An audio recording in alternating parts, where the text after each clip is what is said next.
Hey, it's Millie, and welcome to the Generalist World podcast. This is a show where I interview people from the Generalist World community, and we talk things like the future of work, careers, predictions, their hot takes, and really understand what their squiggly careers have looked like. So if you're a generalist who feels like they're living in a specialized world, this is the podcast for you. Rachel, welcome to the Generalist World podcast. Woo, happy to be here. Gosh, where do we start? I would love to give folks a little bit of a flavor of who is Rachel Fenton? What are the threads that have defined your life, your career? What are the golden threads that have kind of followed you throughout the work that you do? Okay, golden threads is a really interesting question because I really think that I haven't quite worked them out yet, which is Right. Maybe on this call. yeah, exactly, as ever, one of those things. But one of them is just like kind of insatiable curiosity. That sounds very grand, but I started off kind of in academia. I was doing archaeology research and traveling around looking at stuff in the ground and in books, and then switched over and became an accountant, which sounds like a really jarring switch, but actually I specialized in forensic accounting, which is effectively just digging around and working out what stuff is. And so I think that kind of curiosity and inability to put something down is the real kind of thread that flows through everything. And also I can't sit still. So I've moved around a lot. Even when I'm in the same country, I seem to move and jostle around. So I'm obviously British. Most people can tell from my accent. But I've never lived in one place more than a year, apart from my childhood. And then, yeah, have moved around Europe since then. And I think that's a kind of inability to sit still is something that really kind of travels through everything, is part of everything I do. Yeah, the only constant is change. Exactly. Although I've been sitting still the last 4 years, and I think actually I'm finding a lot of happiness in that stillness. And so that's a real interesting moment for me. Okay, I have two questions. The first is, can you take me back to that moment when you were an archaeologist, you were in academia, you were researching? That seems like it's quite a specialized skill. And then what? Did you just wake up one day and you're like, actually, it's accounting? Like, can you take me back to that moment and what carried you through that pivot?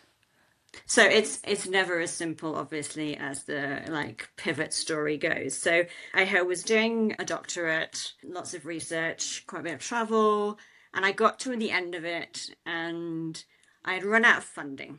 Normal story for my funding had run out, but I wasn't quite finished. So I took a job with British Cycling, so the like governing body for cycling in the UK, which I was doing alongside finishing up my thesis. And I realized like, oh, this is actually kind of interesting having a job. And I think I was also in a moment where I was like, oh, academia is a really hard job where you have to be constantly doing all the stuff that I hate, which is, asking for things and writing grant proposals. And so I ended up in this situation where I was like, oh, I'm done with this academia thing. I really enjoyed it, but it's not the way forward. I was either going to be on a building site in the mud or writing grant proposals, neither of which is my bag, and was enjoying this kind of fairly easy but kind of interesting job. And so I was like, okay, I need to do something else now. Didn't know what. Tried to get different jobs that were a bit more senior in British cycling, and that didn't work. And so ended up leaving where I was living. So I was living in Cambridge at the time. My partner was also an academic, so we moved to Scotland, in fact, up to St Andrews, and I didn't have a job. And it was this weird time where I was sort of floating around going, what am I going to do? Like, oh, I've got this whole big thing I've got to do with my life. And I worked in a county council and for a bit, and it was a really period of lots of jobs for me. And then I just wanted something a bit more stable, and so my uncle suggested I apply to an accounting firm, which I did. Got a graduate trainee position, and so it was a kind of big decision that wasn't really a big decision. It was sort of a pragmatic thing at the time. And then I ended up in the forensic accounting And then I was like, oh, this is actually just really similar to what I was doing before, but it's like in a different context.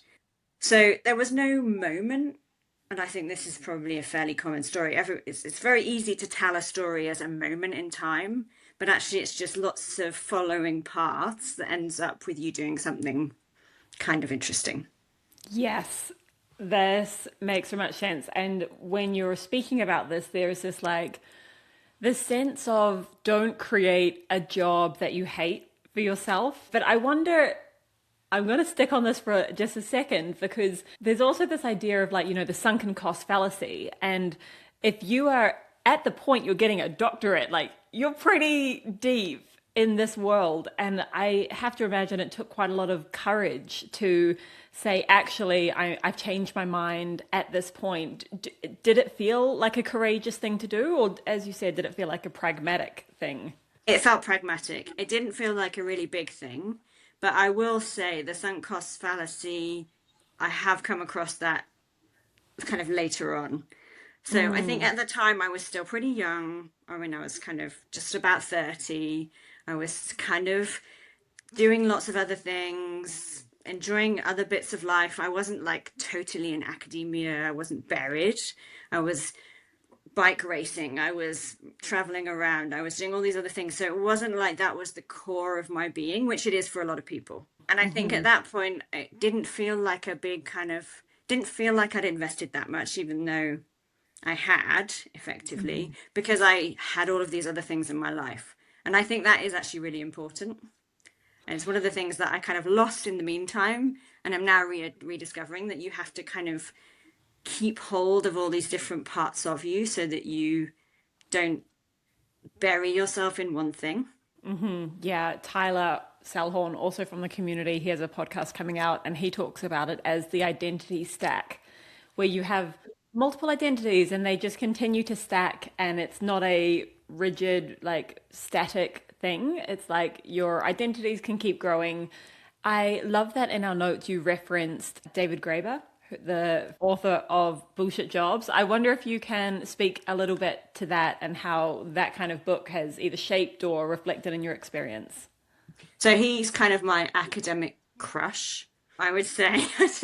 I seem to just love everything that he has created. Sadly, he's no Mm. longer with us. Bullshit Jobs was really important for me because I read it at a time where I was really getting a bit disillusioned with what I was doing. So I ended up working in the big consulting firms and I read Bullshit Jobs and was like, oh my gosh, every single one of these categories of job is something that is part of my job on a very regular basis.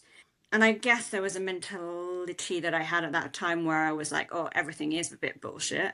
And so it just gave me words to be able to put to that kind of pointlessness that I felt about consultancy, big Mm. consultancy, I always try and call it, because there are so many individual consultants doing great Mm. things. And I think that's great.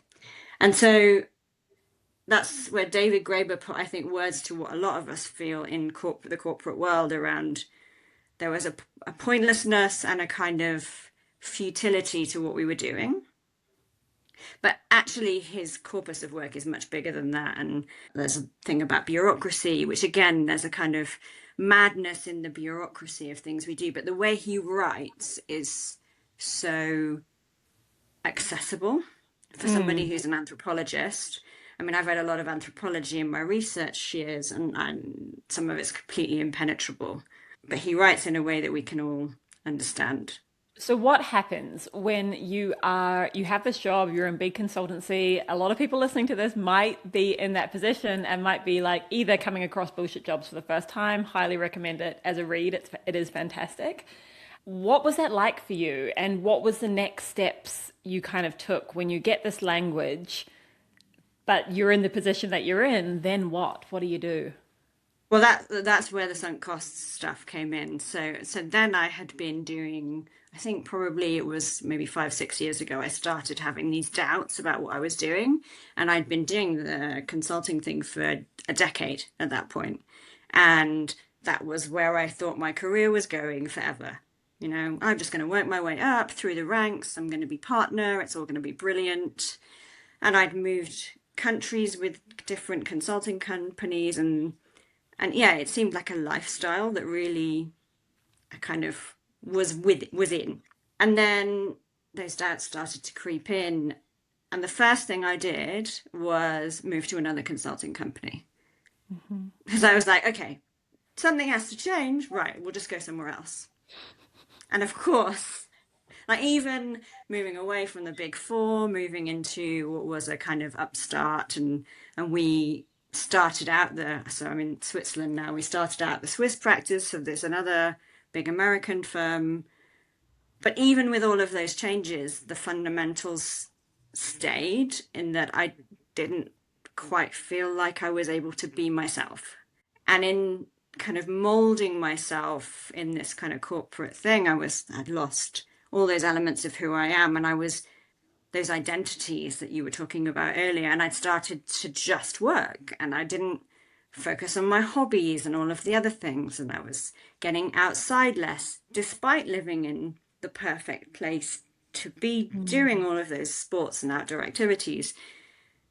And so it actually just, I should have listened to the signs sooner, and I didn't, and it just ground me down. So eventually, I think it came to more like a break point. So unlike my other earlier change, where I had all of those other identities still available to me to make it a smooth change, actually about a year and a bit ago, I've just got to stop. I can't do this anymore. It's making me miserable. Done.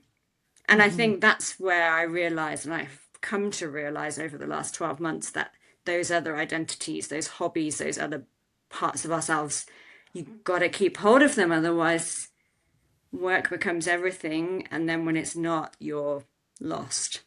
And talk me through some of those hobbies. What are you into? Oh God, I mean, there's so many at this point. So I was really, really big into mountain biking. I was doing lots of mountain biking for years, and I've just started doing that again.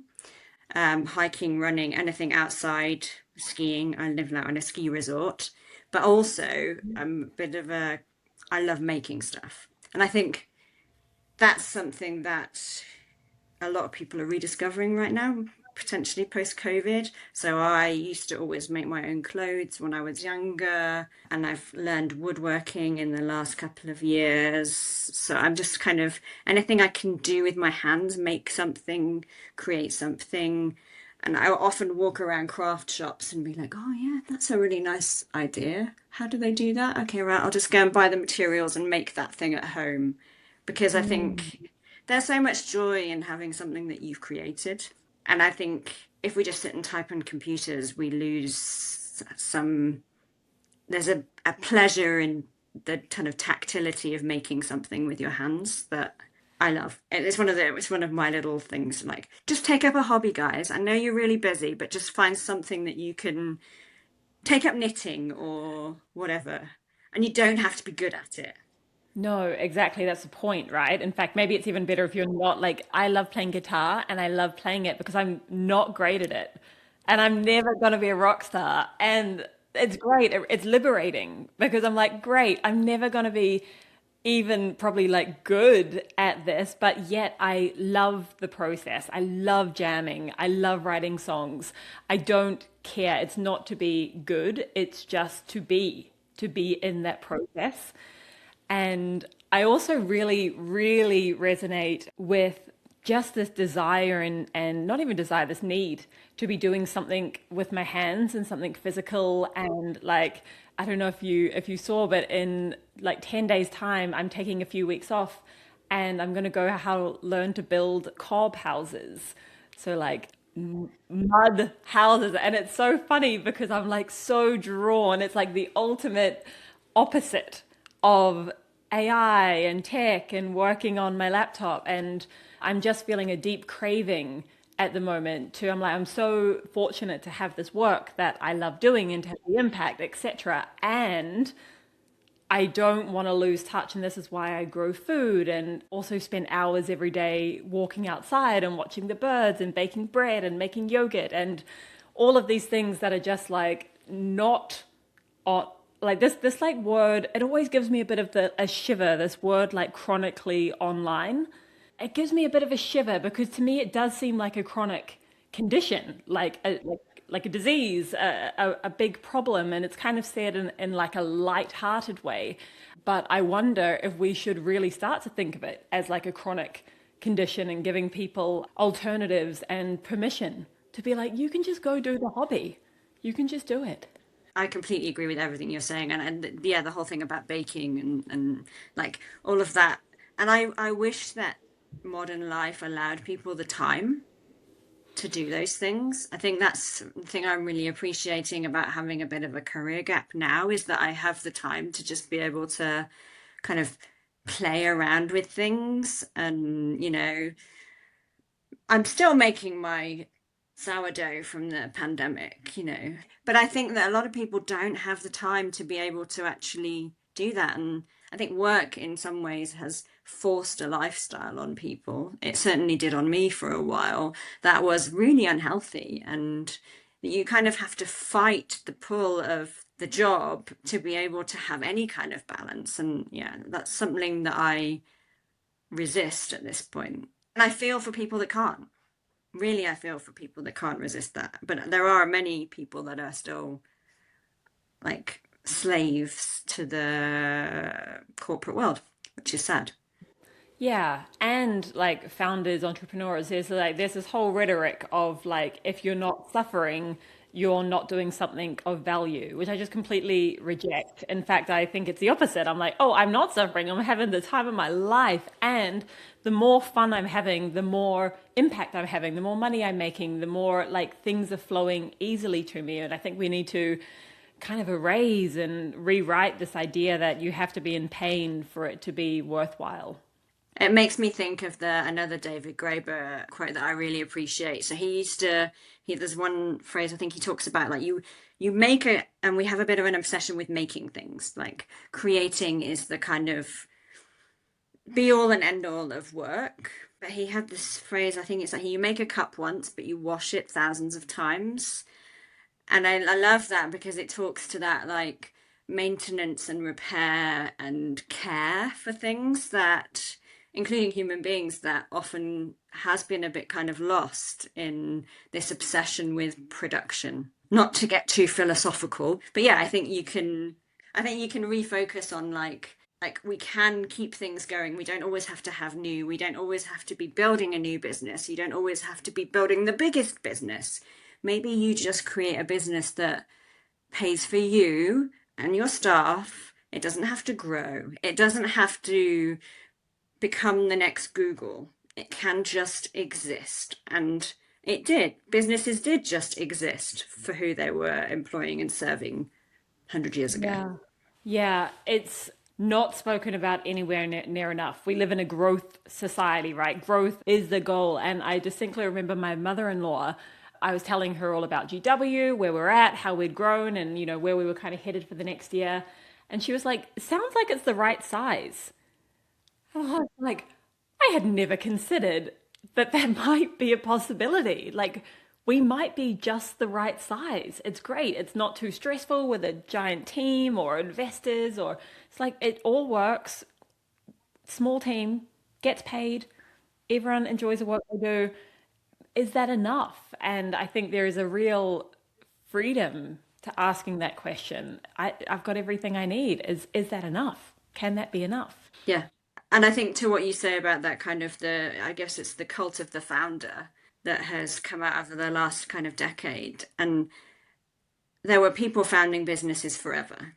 And those founders didn't feel the need to be called founders. They were just business people that had an idea or wanted to serve a population. And there is a right size for those businesses. Yeah, totally, totally. I want to come back to something you said earlier, which was around the career gap that you find yourself in at the moment. And I want to spend some time here because this is something that I'm kind of seeing everywhere. It seems like there's this like kind of revolt, either by choice, e.g., people are like, screw this, I'm out, I need something different, or not by choice, by layoffs or redundancies. And there is a lot of people who are finding themselves in this kind of liminal space of careers. And I wonder if you could talk a little bit about your experience and how you're thinking about it.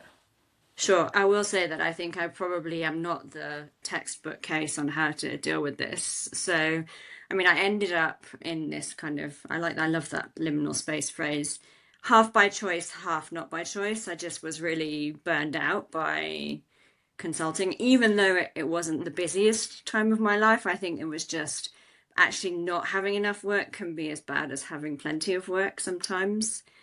But since then, I have gone through a period of mourning for that idea of that career that I thought I had forever, and I didn't have to think about it again. And then spent a lot of time just basically ignoring that there was a gap and pretending that I was just fine. And I will admit that I'm very lucky. So I'm living in Switzerland, and the social safety net here is incredibly powerful, and it has enabled me to have that time to work out what next. And I'm forever grateful to the social services and the unemployment provision here for allowing me that time. And I think I wish more countries had that. And I think that in itself is something really interesting to reflect on, that sometimes maybe you just need time to work out what next. And I think that I'm getting there, but I don't think it's finished. But I have spent time just doing things. I've spent time doing nothing. So doing crafts and going outside. I've done basically nothing for quite a long period of time. I've spent time learning. So I'm living in a French-speaking country, and I wanted to improve my French a bit. And I've spent time kind of flip-flopping between what I wanted to do, don't really know. Do I want to start my own business? Do I want to do this? Do I want a portfolio career? Do I want to? And then I think only in the last month I've started to gain some clarity. And so I would not underestimate how confusing and kind of turbulent these periods can be. Often I think the stories that are coming out of sort of various people's Substacks and LinkedIn's at the moment is like quite a straightforward move, and I don't think it is. It's like I kind of feel like I've been in a washing machine, and I'm just sort of coming out of that whirlwind and thinking, okay, well, ultimately I think I probably do want to work for myself, but right now that's probably not quite feasible. So let's find a job that maybe gets me there. And then those opportunities start to pop out, even though it is one of the worst job markets. I feel sorry for anyone who's job hunting in 2026. It's a very confusing job market, but you're right. I recognize that a lot of people are choosing to move away from big companies. I think there are opportunities for people to start their own thing. I think there are also opportunities for people to, as we were saying earlier, do smaller scale things. It's tempting to be like, oh, I can serve the world with my great skill set, because everyone has to index their skills and work out what they're brilliant at. But actually, really, I think focus on one or two people that really you want to work with. But yeah, this is a career gap for me, and I am trying to make a decision that will take me through to retirement, probably. When I'm in my mid-40s, I kind of view it as like, okay, I don't want to make any more big moves. This feels like quite a big move, but I want to be in that space that I was in when I was finishing my PhD, where it was just a transition in future. I think and maybe that's where the portfolio career thing comes from, keeping enough options open that nothing is a big move. Well, thank you for your honesty. I think that's going to help a lot of people. I am interested, would you say that your other careers, have they been like kind of decade blocks? How long have they been, roughly? No, I think it's even shorter than that. Like, because I think I even changed degree halfway through before I switched into archaeology. So that archaeology was maybe like 6 years. And so then since then I've been maybe like 15 years. So I think, I mean, in a way, I think I should recognize that I changed my mind a lot, and actually like burying into one thing was the thing that got me stuck in the first place. Hmm. And I think, Hmm. again, it's about trying to stay true to yourself and not let other people tell you who you are, which is a very easy thing to say and a very difficult thing to do. Yeah, and I think like you can be really strong on direction. You can hold direction strongly, but you can hold the context as to which it actually pans out loosely. So maybe the direction takes you through to retirement, and maybe maybe you change like roles or, like ways of working. Maybe it's part-time, maybe it's as a founder. Maybe you can change that a few different times. I think that's right. I guess I just don't want to feel stuck like I did about a year and a half ago. And that's the ambition, is not to end up so in one direction or so in one like niche that you don't feel like you can make a change. Yeah, that will resonate. I know it will with a lot of people listening. I wonder, from your perspective, if you have any predictions of what you see coming, could be in the world of work. Yeah, from your vantage point, how do you see the world of work headed? I'm not a great future thinker, I think, but we are in a moment now where our lives are dominated by a very small number of very big organizations, and they affect our work lives, they affect our home lives, and I hope that that changes, because I think having that power in the hands of so few is not great. And so I have this feeling that we're coming towards a moment of fracture. I think a lot of people feel this right now, and the books that are being spoken about and the kind of ideas that are being spoken about are kind of, I don't think we're yet in a period of revolution, but we could be. My kind of hope is that these bigger organizations or these big people that hold a lot of the power will themselves recognize that this is not healthy. And I think when I filled in the kind of questions for this podcast, I was thinking much more, oh, this is going to be fine. They're going to recognize this. I'd read a few Financial Times articles where people were like, no, we need to distribute power more. The wealth is getting too concentrated, etc., etc. And now I feel like that's not quite struck home yet, but it probably needs to.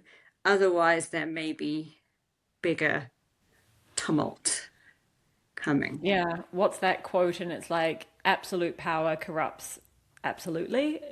And like, it's a big ask, right? Of like, oh, you've got all the power. Do you mind distributing that? And I hear you on this feeling of the fracture being, I don't know, I don't want to say imminent, but it feeling like it's on the horizon. And my hope is that we just have enough mature people and adults with regulated nervous systems and desires that aren't just like, individualistic and greed and extraction, to be able to think through and kind of carry us through to what might be this revolution. And I think this is the power of communities, where this is where, in a small way, because sometimes I just get completely overwhelmed with like, okay, what am I going to do? Go take on Elon? Like, obviously not. But what can I do? I can show up in Generalist World, and I know that I have this group of, 800 people who, I don't even like the word like-minded, because I actually love that there's so much cognitive diversity amongst the community, but at least are like values aligned in how we see the world. And I think it was Tyler, again, shout out, that said the other day that, Generalist World isn't a place where we unite over like roles or titles, even though technically we're like a career community. It's this deeper, like, how do we make a change in the world, both like from ourselves, our local communities, and then working together to do it on a larger scale. Yeah, I mean, it's my experience as well of generalist world is that we're all self-defining as generalists, which in itself can mean very different things depending on who you are. I mean, it's there is no one generalist, right? There are some of us, and I think probably I fit in that bucket, who have had very specific jobs, but that doesn't mean that you don't have ideas about other things or not really want to be tied down to one specific thing. And so it's a kind of generalist mindset rather than I sit at the an intersection of all the departments in this business and I have my hand on all of those different things. It's not always that. It's a Hmm. mindset. Yeah, which is really hard to explain to the outside Yes. world. Like people will be like, "So like what? Who's in there?" And I'm like, "Lots of different people. It's not your typical business where it's like this is the ICP and this is the exact demographic." I'm like, "That's what makes it so cool is because I cannot explain who is in there." And like I think it's such a testament to recording these podcasts. No two have been anywhere near the same. Like every episode has been wildly different, and like the surface area of what we're able to cover is enormous. And I just think there's so much power in bringing people together who have this generalist mindset and have this super wide surface area of network and experience and skills. And I think it's really easy to kind of even put yourself in a box as to around what you do, right? Like even then when I was doing my doctorate, which is probably when you are the most specialized in your entire life, if you're in any way doing any kind of academic work, I was still reading some history, looking at actual artifacts and measuring them and doing some kind of statistical analysis of them. I went and learned how to weave because I was studying how textiles were made. So I was like, oh, well, this is a cool thing. I'll just go and do a weaving course and see if I can recreate some of the things that the people I'm studying were doing. Like, it was a cross-disciplinary thing completely. And I don't want to lose that. Yeah, and I think actually that's the essence where like why don't I want to choose one niche for the rest of my life? Because I don't find it as fun. Like that's the simple answer. I don't find it as joyful, I don't find it as meaningful, I don't find it as challenging, I don't find it as fun. And I've got one short life on this flying rock hurtling through space. I'd like to spend most of my days, if I can, tapping into those things that feel more joyful and more like fun. Yeah, and following my gut. Yes. Plus one. Is there anything that I haven't asked you that you would love to have the chance to talk about?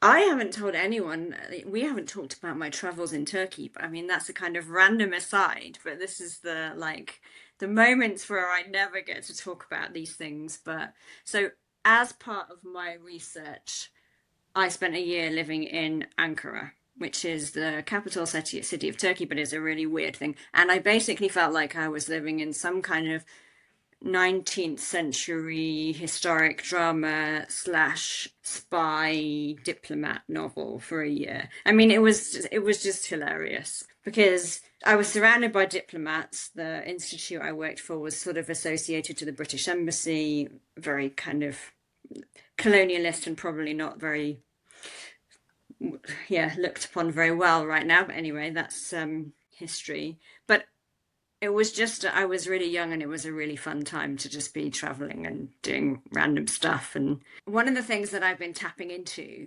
in fact, in the last 12 months is that feeling of freedom that I had back then because I was given a lot of responsibility because I was, the first person doing this role in this institute. I was pretty young, but I was given students to look after who were not much younger than me, driving them around to go and do field work. And actually, leaving that kind of environment and coming into a more corporate environment, I got juniorized.